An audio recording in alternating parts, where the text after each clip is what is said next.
It's an unusual topic. I never spent any plans in my life to get involved in trying to find out about Donald Smith or Lord Strathcona. But about a year and a half ago, for the Heritage Forum in Rigolet, I was asked if I would do a presentation on Lord Strathcona or Donald Smith. And of course, they were interested in conjunction with their new center that they have. They have a Lord Strathcona Interpretation Center set up in Rigolet in the replica of a building that he was responsible for.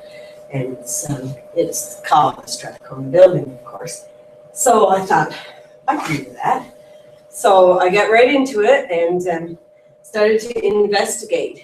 And by the time I was finished, I was wowed. I was totally floored. I was very happy that I had to do that, even though I would never, as I say, have chosen it myself. But what a guy. What a guy. I mean, it's as simple as that. He was amazing. And I didn't understand the depth or the breadth of that amazingness until I actually spent time searching and found out. So this will share with you. I've updated a couple of little bits and took sort of the Rigolet focus off of it to some degree and put it to both of his places, which was Rigolet and Northeast River. But welcome to the life and times of Lord Strathcona, Donald Alexander Smith, as his baptismal name was.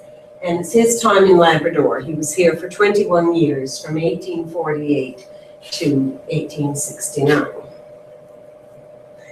And before he was finished, he also had, you can pretty well say, he was the Hudson's Bay Company. So I put that insignia there.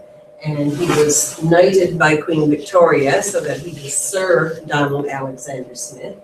And at some later point, it was raised to the peerage, and he became a lord and chose his own name, the first Baron Strathcona and Mount Royal, to connect back to the Canadian Montreal roots of it.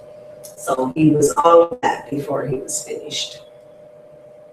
Most Canadians know Sir Donald Smith as the man who hammered in the last spike. In the history books, all the kids see that picture. They'll say, who's that man, that old man with the white beard? And somebody will say, well, that was Donald Smith. And what's he doing? He's hammering in the last spike of the railway. This was done in 1885. And as a major financial backer of the project, the right was his.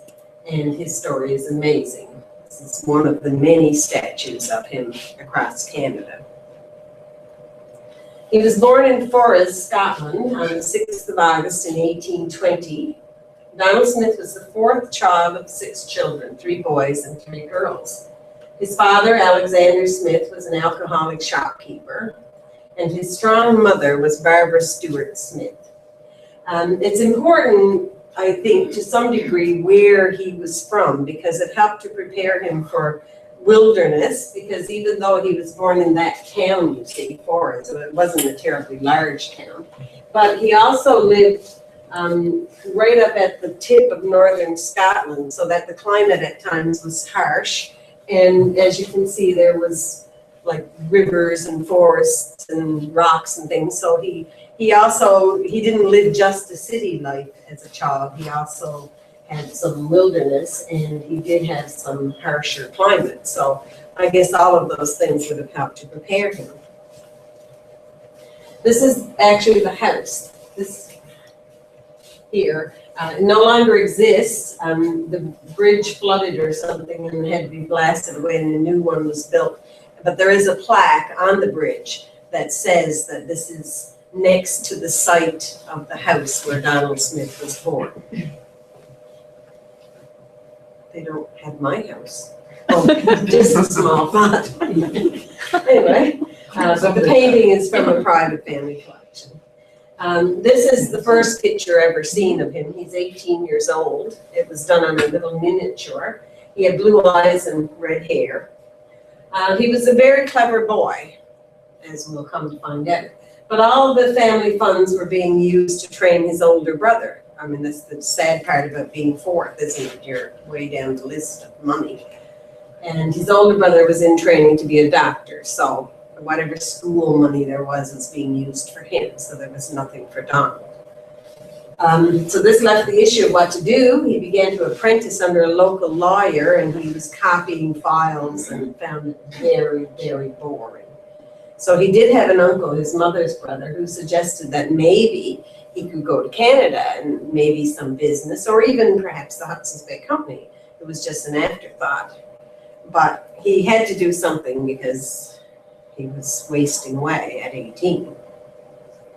So the Hudson's Bay Company was his choice once he actually got to Canada. And from 1838 to 1841, he began as an apprentice Hudson Bay Company clerk in Tadoussac. It was an Innu village on the shores of the St. Lawrence. And his starting salary was £20 a year and board. So for his first 5 years as an apprentice, that's what he would earn. And basically, he just lived where he was. That's a painting of Tadoussac and the church. I took that picture when I passed through. I sort of really got into Donald Smith at some point. And so when I was passing through Tadoussac, I thought, oh, that'll go great. So I took a picture of a church that was there when he was there, this little tiny teensy church. But it was, as you'd expect, actually, he said later to friends that life in these places was actually more confining than when he got to Labrador, because at least Labrador was a mixture of British people and Scottish people and tradespeople and native people, and whereas in those places there was maybe one other white person beside himself, and the Innu, of course, being Innu, were often on the move, so like you were just there a lot, and he found it difficult, but he just had to do it. 1843 found Smith in Chicoutimi, another wilderness post that promoted trade with the Indians. His salary was now raised to £100 a year, and that was considered good. He had served his 5-year apprenticeship at this point, and he had passed. Although he did get severe telling off for the quality of his bookkeeping, that it was very messy. Mostly, I think, because he was bright enough, he was carrying his records in his head. And then, of course, when they wanted to see it all on paper, well, he was a bit short. These isolated places, they had all been purchased from the Northwest Company. When he arrived, they were known as the King's Post, and they were all along the St. Lawrence, little small places. I guess the Hudson's Bay Company wanted a monopoly. So they bought out the Northwest Company, and now all these Innu trading posts were now going to feed to the Hudson's Bay Company, which was the way they wanted it. From 1843 to 1847, Donald Smith was sent to Mingan, Quebec, another Innu village on the St. Lawrence River, another King's Post, and he lived in that house until fire destroyed the post and all the accounts. So after finally getting them sort of neater and better to prove to Governor Simpson that he could, he lost it all. There was a story that came out of it that some of the men, who was another couple of clerks working with him, and they said, we can run in the house, we can get your stuff. He said, if we've lost the company's stuff, it's just as well for mine to go to. So he didn't want it said that he had made the efforts to save his own personal stuff. But at the same time, while he was here, he suffered eye damage from severe snow blindness. And this fire didn't help because they were trying to rush into the house, and I guess the heavy smoke and stuff just further irritated his eyes. And he was afraid he was going blind. So he took himself to Montreal, which was unheard of, that a young clerk would decide that you're going to Montreal. Like, he didn't wait for permission or whatever. He got there, and they weren't that impressed.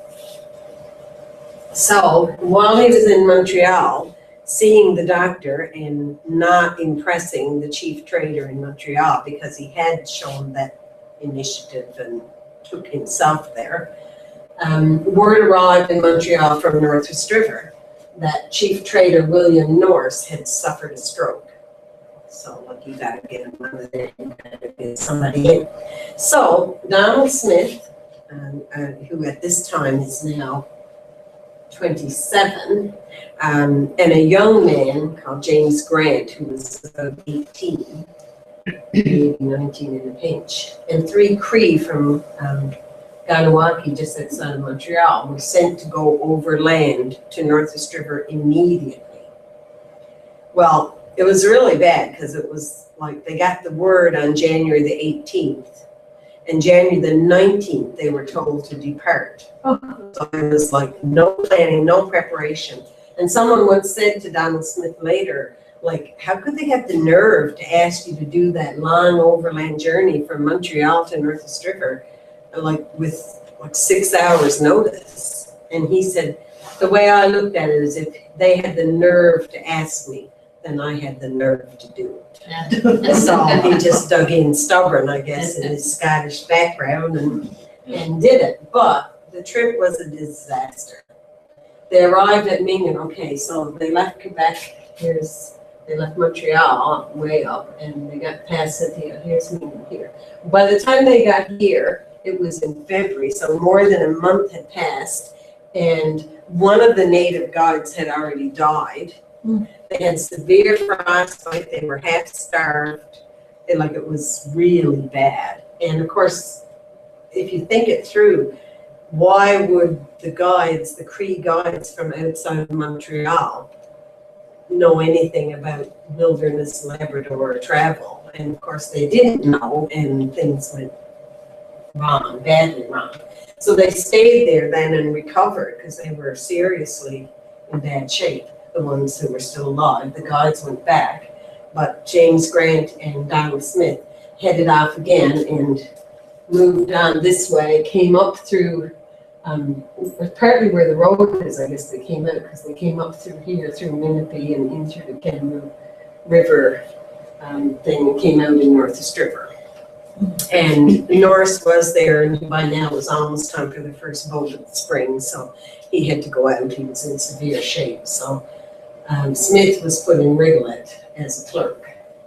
So that's when he arrived, as far as we're concerned, in Labrador properly. And this was Rigolet Post, as Smith likely found it on his arrival. This may be the earliest picture of Rigolet ever, published in Harper's Magazine in 1861. So he arrived in 1848, so you have to assume it was not terribly different than that. And of course, Rigolet was a post, and all those post places, Northwest River was no exception. People didn't live there. No ordinary citizens lived there.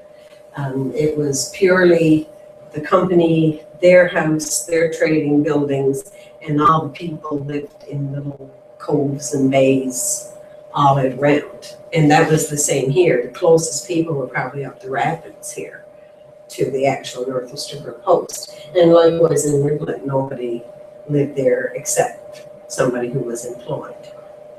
But this would have been what he arrived to, and it doesn't look a heck of a lot better than that Tadoussac picture, but anyway, I guess it was more exciting in the end. This is the house that Donald Smith actually lived in during his stay in Rigolet. He was there for 4 years. The house was later enlarged twice, but that is the house. And that fall, later that fall, September, October, a ship arrived from Montreal bringing Richard Hardisty to Northwest River from Western Canada to replace the stricken Norse. So, but neither Grant nor Smith was considered experienced enough to be the one in charge of the Labrador Post. So Hardisty came in to do that. And he brought his family with him, and of great interest to Donald was Isabella. She was called Bella. She's the eldest daughter, and that's her in the picture. Those are Isabella's parents, Richard Hardisty, who was a great employee, and his wife, who was half Cree. And that came back to haunt poor Bella many times later on the rise to stardom. But this is when they arrived. They actually had another daughter of marriageable age as well, and a younger daughter, Charlotte, who died and is buried here in North River. Her headstone is up here, just as you head towards the Airstrip Road, I think. You'll see a little headstone for Charlotte Hardesty. So she died, and a couple of the boys came too. He had a big family. In 1852, Richard Hardesty left North River, and Smith moved there from Riglet to take over as the chief trader. Hardesty's two daughters remained.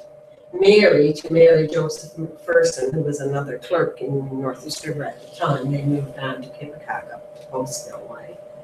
And Isabella, who by now was already married to that other young man who had taken the journey, James Grant. And the son, James Grant II, was born in 1850. Well, this is going to get interesting right about now. But just as a note of interest, Smith's salary, once he went in as chief trader, now increased to £100 a year. And he picked up some shares as part of, instead of money, like in lieu of money, that was the way they paid him out. And so he began to invest and diversify from afar. Keeping in mind that every year they only got one boat a year with mail. In the early 1850s, that's about what you expect in Labrador. But he got a year's subscription to the Montreal papers, and he had them all come on the boat. And every day in his house in North River, he would read the paper of the day, 1 year difference. But he went through it with a fine-tooth comb. He knew everything about everything. He was like a detail-oriented man. So that's where he was, and that's a Stephen Hamilton painting, but again, the North River type landscape that you would see, and it's pretty barren. Was James Grant still here? Yes, James Grant was still there and continued to stay for a little while too. But anyway, it got interesting right about now. Okay, more about Bella. Because this is where some of the interest comes. Isabella Sophia Hardesty Grant Smith, known as Bella. Okay, well, she was born the 4th of May, 1825, so she was 5 years younger than him. She was a highly intelligent girl. She's actually the third girl in her family, but the first two, her dad wouldn't send them away to school, but she was almost too strong a student to not send, so he made arrangements for her to go to England for 5 years, which was highly out of the way for those days. She was described as small, attractive, spunkily independent, much common sense, and very energetic. A perfect match for Donald Smith. Their wedding date was supposed to be March the 9th, 1853. A tricky business. How tricky? Just a minute now while I refer to a couple. While I was browsing in a bookstore in Ontario, this is, sometimes I think I live a serendipitous life, but I picked up this book. It was called Once Upon a Wedding, and it was like secondhand stuff, $2 or something. Stories of Weddings in Western Canada, 1860 to 1945, for better or worse. So I thought, oh, that's interesting. Then I come along and I thought, oh, and I'm working on this paper for Donald Smith. Here they are. So here's the story of, okay, they talked about all the extreme cases of marriages because, of course, there were Hudson's Bay people who took wives and dumped them and married a girl back home afterwards, and the native wife was tossed to the sod. There's all sorts of extreme cases. But it was Isabella Hardesty who topped them all when it came to marriages. She had 3 weddings, 2 living husbands. Actually, I think she may have had as many as 5 weddings, but anyway. 2 living husbands, no divorce, 2 children, and more money than you could shake a stick at. So it was amazing to her. She was with her parents at a northern post in Labrador when love was in the air. Sister Mary was marrying Joseph McPherson, and Isabella was considering James Grant. Everyone was Hudson's Bay, so she wrote a letter home and so on. But anyway, that's fine. she married James Grant. Her own father conducted the service. A baby boy followed rather quickly, was whispered. But anyway, that winter she declined to accompany James to his northern post. James got sent when Smith went to Northwest River. James was sent to Kippacock, and she thought, well, I don't want to go all the way up north. This is more civilized around Northwest River and Wriggle. Like she'd gotten used to that. She'd been there 4 years. She knew people and stuff, or whatever. Let's see how innocent I am there. Yes. But anyway, she stayed at the Hudson's Bay Trading Post with her baby Jamesy, and spent the winter in Northwest River. Again, there was whispering, but Isabella was adamant. She would not rejoin James. He was toast. Now that's the words of whoever wrote this. And she stayed on in the vicinity of Donald Smith. What's very interesting is they must have contrived how to make it appear that it was James's fault. Because the following spring, she went to Wriggle and apparently arrived supposedly to reconcile with James, only to have her go sweeping back at the door and say, oh, I can't live with him, he's not whatever, but it seemed like he had been a bit uncouth. So, but it also turns out that 7.5 months later, little Maggie Smith was born. So you kind of suspect that it was doomed to fail at that point anyway, and she just had to make it look good. But so anyway, who was counting and so on. But the tricky part was Donald's conscience. There was no problem, but it bothered him greatly that technically he was married to somebody else's wife. Because what they did was they ended up saying, well, really, they were married in the country manner, which normally they accept, but they decided not to accept and say, well, okay, her father married us, but he's not really a minister or a JP or anything like that. So really, she's not really married. But then in another way, that wasn't so good either, because now she is an illegitimate child, and so it was like they were caught between a rock and a hard place as to how to justify it all. And he must have been brought up with a very strict Scottish conscience, because every time he went to make a major change in his life, he married her again. And that's why I said she probably had 4 or 5 marriages, because I know there was a marriage in New York, a very legal, proper marriage. I know there was a marriage in Paris, a church marriage. And the wedding date that supposedly they had was March the 9th, 1853, but really the only time they can guarantee that they actually got married was in 1859, and he married them. He did himself. He was by then a legal JP, so he married himself to his wife. But anyway, it was very stressful, and it caused him a lot of suffering, not only from a conscious perspective, but as he grew in value and wealth. What if Maggie, his only child, can't inherit because she's illegitimate because of these marriages, or his wonderful Bella, if something happened to him and there's all this money, what if they say she's not legally his wife? And of course, in those days, everything had to be very legal. These days we have the common law rules and all that, but that hadn't evolved in that era, and if you were out, you were out, you could be tossed. So as he rose to power, she suffered prejudice because she was mixed blood, and in particular, not so much in London or Montreal, and certainly not in Labrador, but her time out west, they spent time in what was Winnipeg, and Winnipeg was very aware of like Métis and mixed blood, and the hoity-toity wives who had come over from England, looked very much down on Isabella because she was of mixed blood. So he and Maggie, the daughter, in later years, tried very much to protect Bella, but she took some harsh snubs, and some were on account of her background, and some was because of the marriage situation. But they tried to protect her. She wore, now, in your little purse, I keep my Luckenbooth pin, but I wanted to see what one actually looked like. You'll see she's wearing one. Donald Smith went back to Scotland 26 years. His first trip back was 26 years after he had left.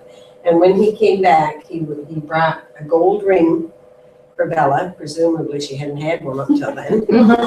And a Luckenbooth pin, which I found out was a pin that you can buy in Scotland that's like a forever pin.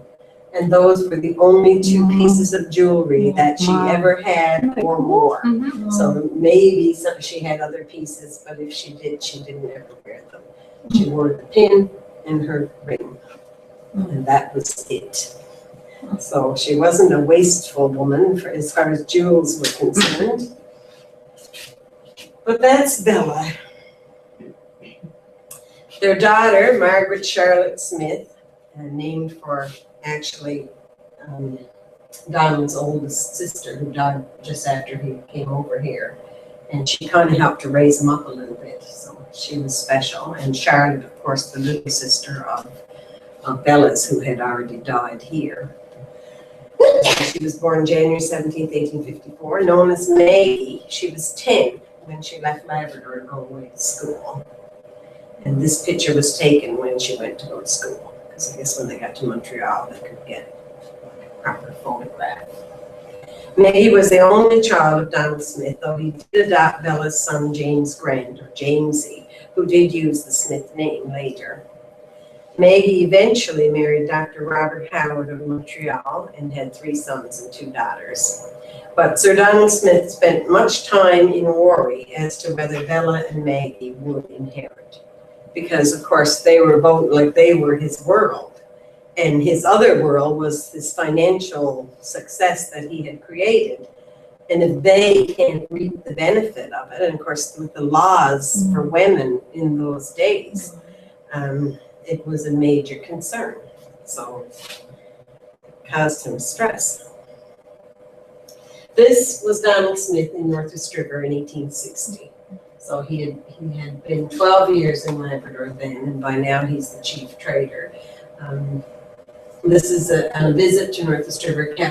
Captain Sir Leopold McClintock of the Royal Navy described him as 5'10", 40 years old, with long sandy hair, a bushy red beard, and very thick red eyebrows. For supper, he dressed in a black swallowtail coat with white linens every night. If he was here and not on the trail somewhere, but if he was home in Northwest River, they dressed for dinner every night. His mother raised him to be compassionate and caring and have excellent manners. And apparently, no matter where he was, wilderness or otherwise, he exercised formal manners every day. His talk showed him to be of superior intelligence, and McClintock said Labrador won't hold this man. But he just lived in his little empire and began to work at it. One of the things that he did was, of course, the gardens. Using Hudson Bay Company labor and his own, Mr. Smith created gardens to provide vegetables to add to the local diet. He had to force turnips down people first. They didn't want them. And then that's what he'd have cooked. In addition, he kept cows, horses, sheep, goats, and chickens. Visitors couldn't believe the variety in Labrador, and people began to grow their own to supplement their food supply.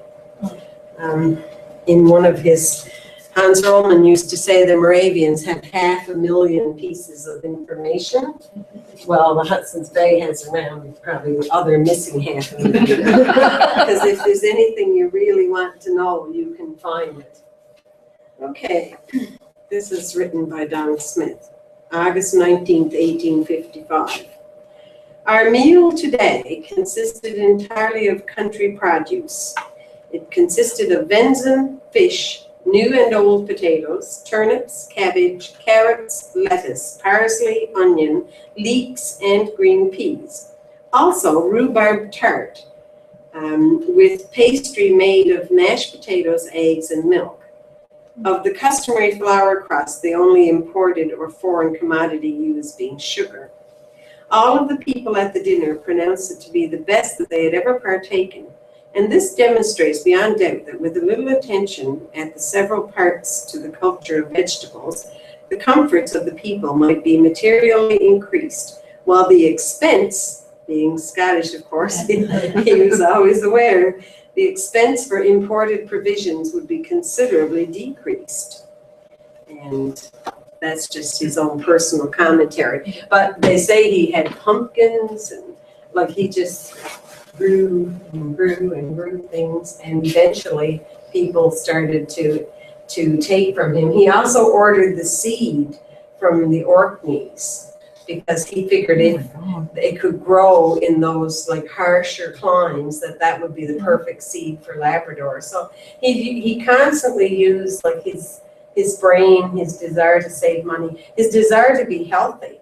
He actually acted as a doctor and seemed like he had a few clues. So you almost wondered, did his brother practice on him or something before he left home, you know, because he seemed to be very aware. At 85, he lectured the Royal Medical Hospital in London of his experiences with medicines in Labrador. And he gave full credit to the juniper, you know, medication and boiling it out. He ran his own observations on whether a fish diet or a meat diet would produce the best. And he said in Labrador, he found the best rowers were the ones who ate the most fish as compared to meat. And I said, good heavens, he was on all sorts of, you know, but he constantly was thinking and doing and planning and so on. Okay, he headed out in 1864. That's when he went back to Scotland for the first time since he had left home in 1838. And he went to Montreal and then to London. And it made Smith realize it was not too late to advance and progress up the political ladder of the Hudson's Bay Company. Like once he came to Labrador, he was content with his gardens, his daughter, his wife. He was 49 years old. You have to think, well, that's it, isn't it? I mean, you know, this is my life. But he got a glimpse of that, you know what? He could fit into the Montreal. He went to London. He could talk to them. It was like, there might be a place for me in this world. So he returned to Labrador and began writing letters of advice and suggestion towards that end. And I'm sure the fact that Maggie is now out there going to school made him want to be more out there. And of course, if she was in Montreal going to school, then if he could get to Montreal, that would be good. So following the death of the previous district commissioner in 1868, the board offered the position to Donald. He set himself up really. And in the summer of 1869, the Smiths moved to Montreal after 21 years in Labrador. This photograph was the first ever taken of him at the age of 51. So other than the two little paintings that we saw earlier, this was the first photograph. This was really cool. He was in Montreal 1 year when the Louis Riel nest started to rise out west. And of course, this was at the time before it was Manitoba. It was a Hudson Bay land grant. So the Hudson's Bay was responsible for that land and those people. So the really funny thing is that poor John MacDonald may have come out of one of his drunks to realize he needed help. He wanted negotiations to go on with Louis Riel. So what he didn't notice was that the head of the Hudson Bay Company was now positioned in Winnipeg. It had been in Montreal. So he thought it still was. So he called the guy who was head in Montreal, who was, of course, now Donald Smith. And he said, we need you to go out there and negotiate with Louis Riel. Well, it wasn't even supposed to be him to do it. It was supposed to be the guy in Winnipeg. But Donald said, I'll do it. And he did. So he went out there. He had 2 days of public debate. with Louis Riel up on stages with crowds, and he started to win the arguments. And Louis Riel actually agreed with him, and a negotiation was worked on. But unfortunately, that night, a couple of Louis's men, you know, some like basically got drunk, someone was killed, everything went wrong. But the negotiations, the formal negotiations actually had taken place successfully. It's just that all the other events happened outside of the public forum and everything went badly wrong. And eventually it would end with Riel's hanging. On the other hand, Smith gained power because he had successfully done the negotiations, and people would have said it couldn't be done.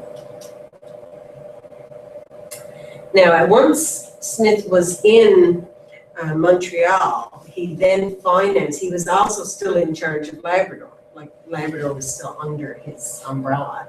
So he then spent quite a bit of money raising up the buildings and the caliber of the buildings and so on.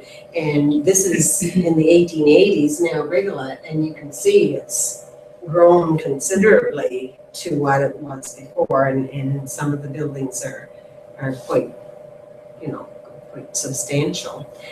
This angle shows the house that was built, but he didn't actually live in it, but it was ordered by him, paid for by him, and you know, he made sure Rigolet got this. And so I guess it got called Strathcona House because he orchestrated the building of it, but it was after he was gone, in fact. And here's some Rigolet scenes down below as time is passing. Well, once he spent some time in Montreal, he then moved to Fort Garry, which was later called Winnipeg. And the home he lived in there, the one they're sitting on the bridge, later burned down. But a monument, it was called Silver Heights, and there's still a subdivision called Silver Heights, and the monument stands in recognition to where Donald Smith's house stood. He was elected to Parliament 3 times representing Manitoba. He actually was in the House of Parliament, I think, 18 years. And he brought down MacDonald when the time came. He didn't like Laurier, and it got to the point where whatever he wanted to orchestrate, he could make that happen. One little fact I noticed was in Canada, there are more streets named after Donald Smith than any other Canadian person ever. And I noticed when I was looking at a Winnipeg map the other day that one street is called Donald Street and another one is Smith Street. So they didn't put them together. And I mean, you know, everywhere, apparently right across the country, there are many, many, many streets and so on in his memory. In their first few times living and passing through Montreal, the Smiths rented, but eventually he built this home in Montreal.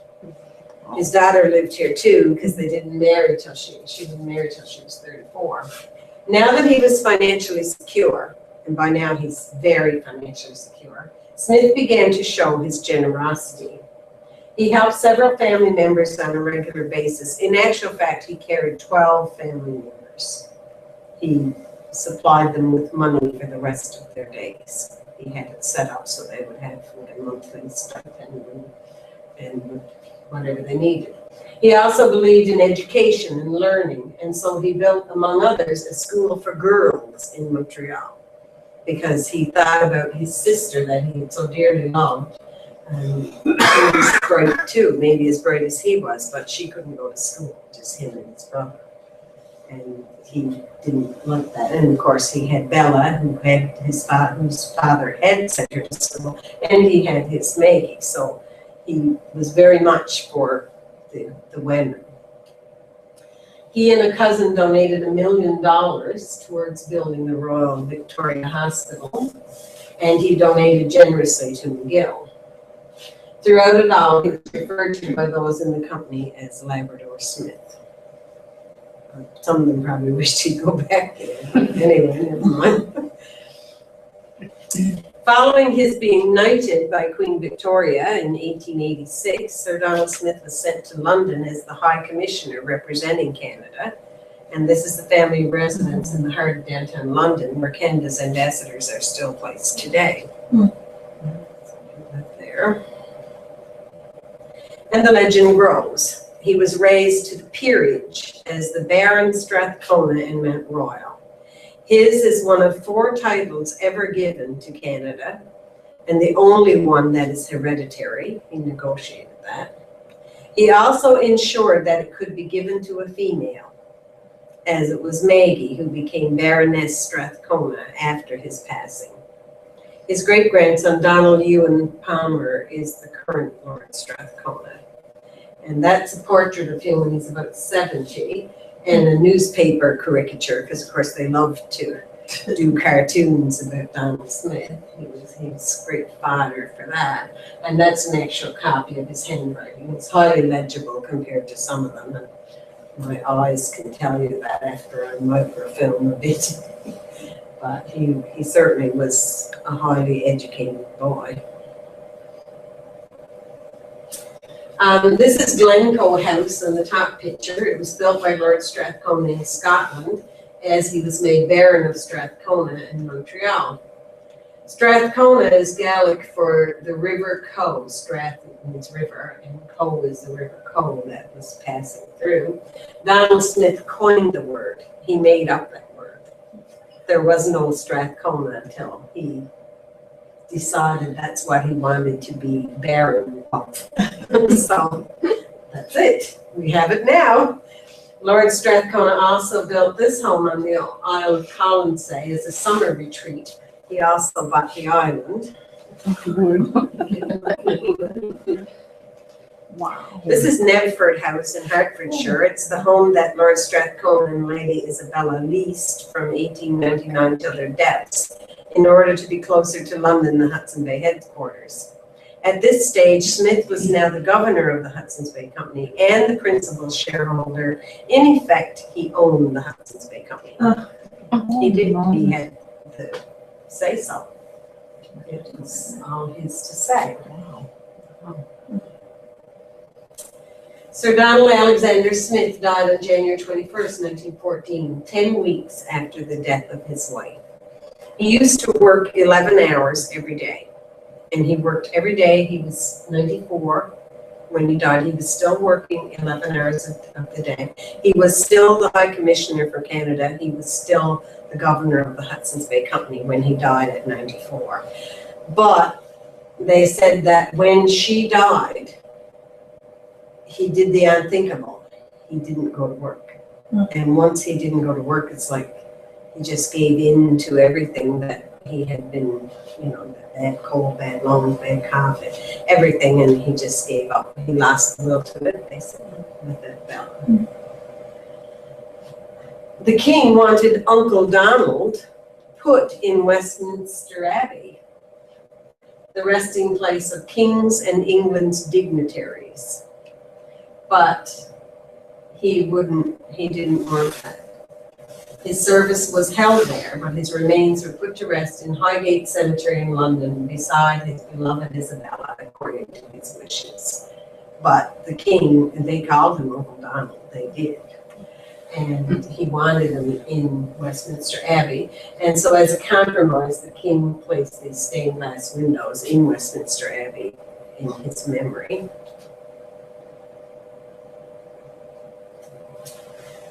One of the things left behind are the stories of friendship of Donald Smith to Lydia Campbell. Sometimes when a few beers are imbibed, I've heard stories that, oh, I think a couple of her kids were his, and you hear all sorts of stuff. But in truth, he was so taken with Bella, I hardly think it unlikely. And she was very, very happy with her husband, Daniel Campbell. And you have to realize that when Donald arrived in Rigolet, it was July 1848, and she married Daniel Campbell in September.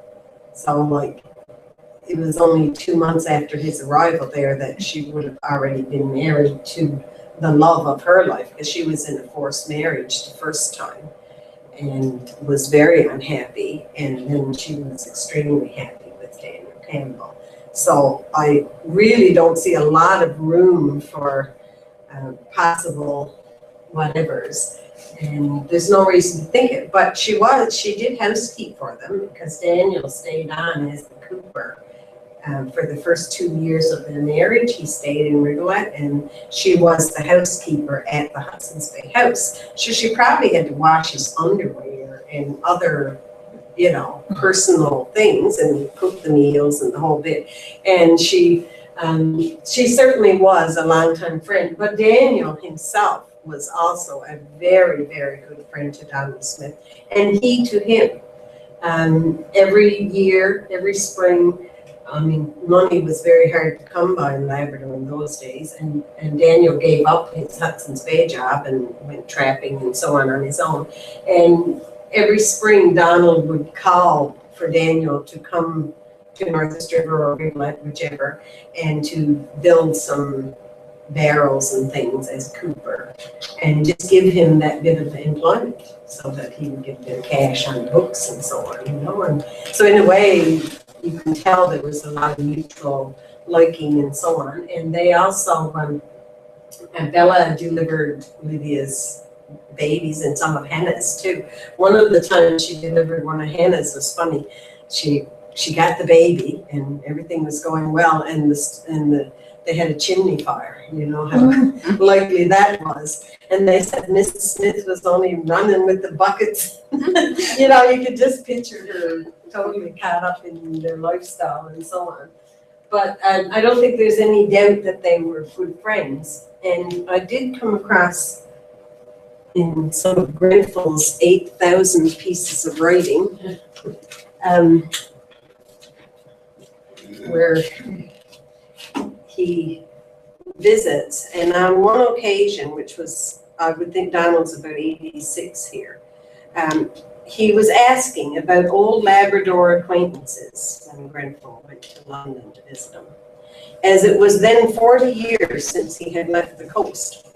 It might have been expected, with all his multiplicity of interests, he would have long before had forgotten those individuals. He happened to ask after a certain woman who had been his servant so many years before, which of course was Lydia. I told him that she had passed away, which it turns out it was the year before, but that her daughter, who was Margaret Baby, was married and had a large family, had often spoken of her mother's connection with them. So he asked how Margaret was faring, because Margaret ended up having to raise some of her grandchildren.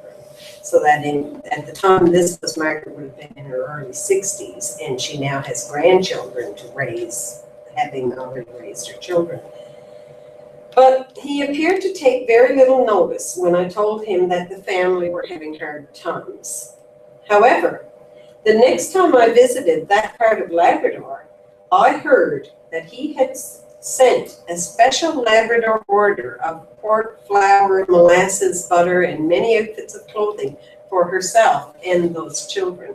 The method of accomplishing this was to us just another demonstration of his greatness. To this day, the woman is wondering, where on earth did that winter diet and all that clothes come from? Because there was no name or nothing, it just arrived for her.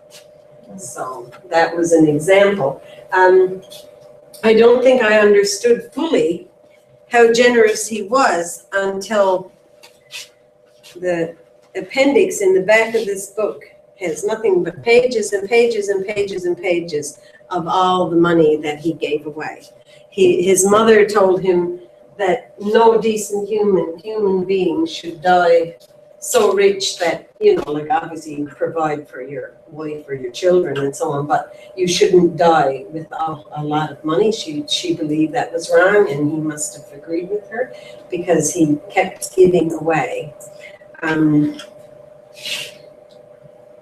See, here in North River, I just grabbed a couple of pieces of legacy. While he had his Bella, he had this road cleared, and the whole pathway from where the Hudson's Bay post house was all the way down, I guess, up along the shore, up the other side. That was where he would take Bella for a carriage ride in the evening. the horses, and he had a horse and drawn carriage. And so this was created initially as Bella's Ride, and we call it the Portage Road, of course, which is what he called it too, and that was there. And I always used to wonder when we'd go up to that airstrip and we'd run our races and play our soccer and stuff like that, and how come it was called the hay field? But I came to find out in my stories that it was Donald Smith's hay field, and he cut the hay for his horses and his cows, and he grew it all up on that field. Made sense after a while. The legacy and the highest honor of a cadet in Canada is the Lord Strathcona Medal, and it comes with lots of support. In his time, it was the Boy Scouts. He gave very generously. He actually supported a full troop in the Boer War, 600 men that he fed and made sure had transport and so on, whatever could possibly be. And in the end, the reason Donald Smith hammered that last fight was because he pretty well owned the CPR. He did. It was in trouble, so he kind of supported it and bought it on shares. And so as the major shareholder, you get the honor of hammering the last fight.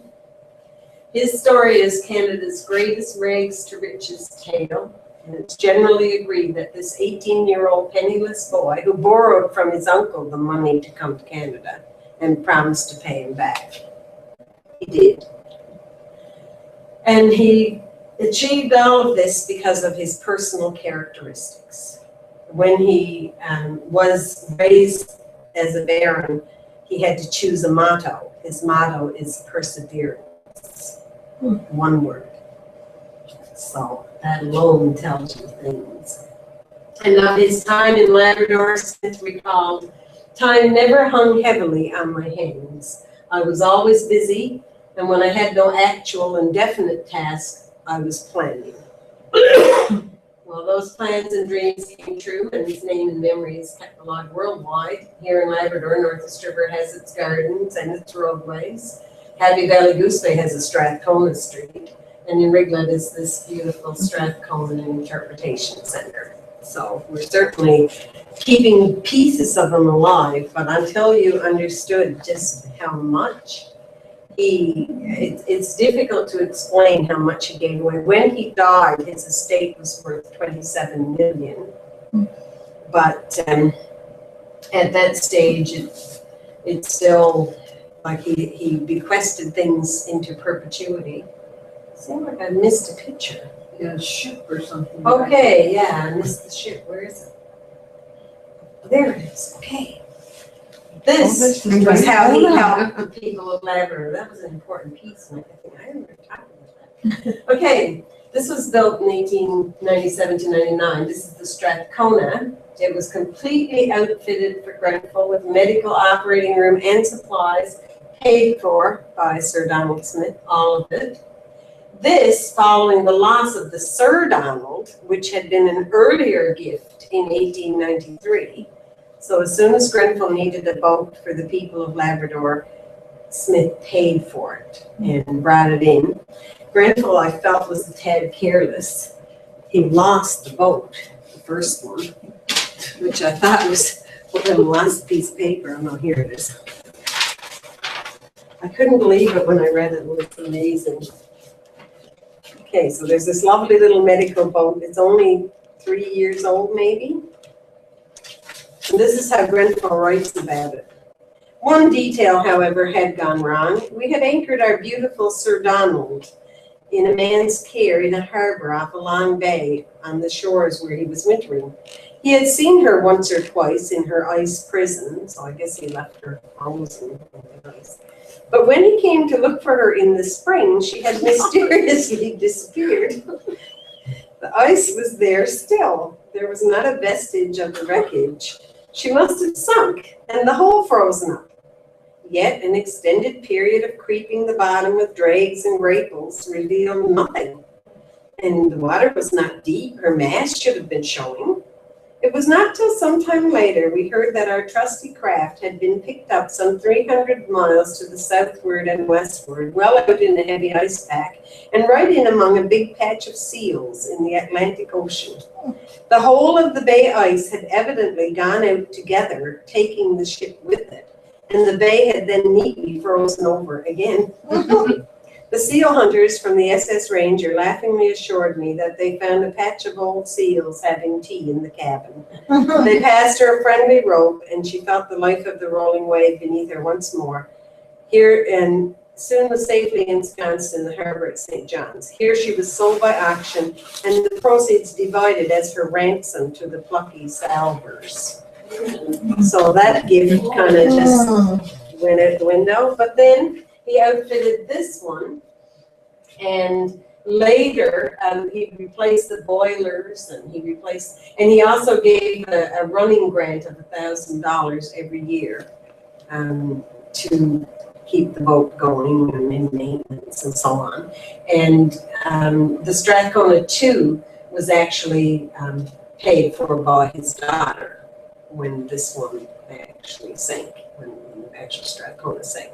So all 3 boats were paid for, 2 personally by Donald Smith and the other by his daughter from his estate, and fully outfitted for the full medical for the people of Labrador. So I don't think it would be fair to say that he was ever far from his heart in a way, you know, there was something there. And I thought everywhere we find it. I even took a look at our Labrador tartan, and when I read the fine print, it said, okay, this tartan has been designed by Michael Martin, but the starting point was the tartan of the Grants of Strathspey, since Donald Smith, Lord Strathcona, was a grandson of that family. And then the colors were added to be especially representative of Labrador, but they started with the base of Donald Smith's tartan to become our tartan. So whether we liked him or not, or chose to like him or not, but I have to say that by the time I got the feel of everything that he had truly accomplished and everything that he had given and done for the people of Labrador, it was like I was glad that I was sort of given this assignment to do, because it helped me appreciate him in a way that I had not with my other bits and glances here and there. You know, you just got little pieces. But anyway, I thank you for listening. Any questions? Thank you. Wonderful. There's much more to know about the man. You could go on for weeks, but there's no need. Makes me want to go and grow some turnips. Well, I'm there not we very are. industrious enough. Yeah. I grew up in Montreal, Yes. and sometime every year there'd be cadets and bands and everything, and they made a fuss of Strathcona. So that's the town was town of Mount Royal. So that's the Mount Royal part of the Strathcona. Yes, that he chose. Yes, Yeah. because he built it. He made his home there. And there's a Strathcona, I don't know what number it is. I got a picture of it in the presentation I'm doing in Winnipeg. That was the TV ship that used to go. Yes, that's right. That's those. It must have been 2 or 3. There was a number on the side. I must blow it up and see what number is on the Probably side. 2. It's probably 2, because that was the second one. The Because it 2. was taken in May in the Yeah, early 2 only- 1900s. Okay, well, number 1 was from 1899 till 22, and then the Strathcona 2 It would be the came in Strathcona 2 23. then, wouldn't it? Yeah, and in them days Or was the his speech he gave. I thought they. He gave to I hospital thought there was a students. yes, about I thought there was a Labrador. newer one than that. And I forgot to give you Lydia's personal writings. From her This is what she said. I have been cook for that great Sir D.A. Smith that is in Canada now. At that time, he was at Rigolette Post, Hudson's Bay Company, a chief trader only. Now, what is he so great? He was seen last winter by one of the women of this bay.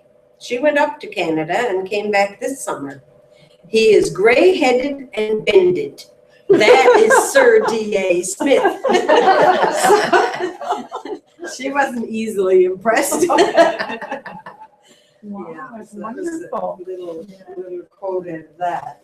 What a great